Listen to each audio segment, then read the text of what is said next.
Hello guys, welcome to my YouTube channel. So this is an update on the Umuafai road that is under construction.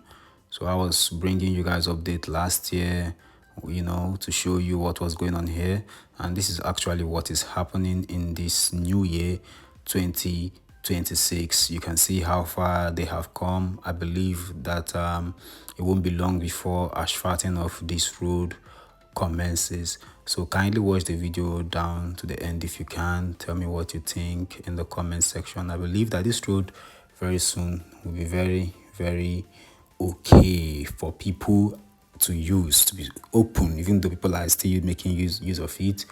But like what I mean is that very soon the asphalting will be done and the road will be done and dusted. But for now, this is what is currently happening here in the Umuafai road. So I'm driving down to the Umuafai junction. So guys, if you haven't subscribed to my channel yet, you can click the subscribe button and the notification bell above so that whenever I drop a video, you'll be notified.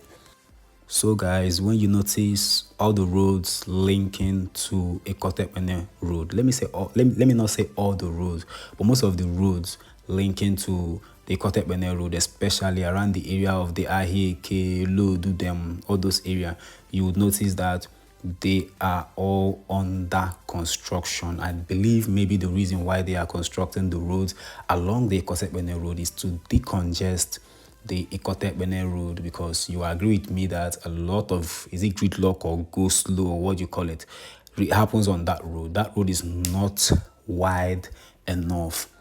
Most times, maybe around 4 p.m. when people have closed from work and they're going back home, you see that you tend to spend time on that road, due to the go slow. There are a lot of heavy duty trucks, travelers, people coming in from Akwa Ibom to Abia, people going from Abia to Akwa Ibom, and people traveling within the area, a lot of go slow. But with the construction of these linking roads, is going to really decongest the main road, so people can decide to take this other route, this other route, and then there won't be much pressure on the Ekotepene road, and it's going to really reduce the traffic drastically. So this is a good idea by the government, and they are really doing a wonderful job. If you watch this video down to the end, you will see where this road actually started from the Opet side, around that side. So guys, if you haven't subscribed yet, please kindly click the subscribe button and the notification bell above.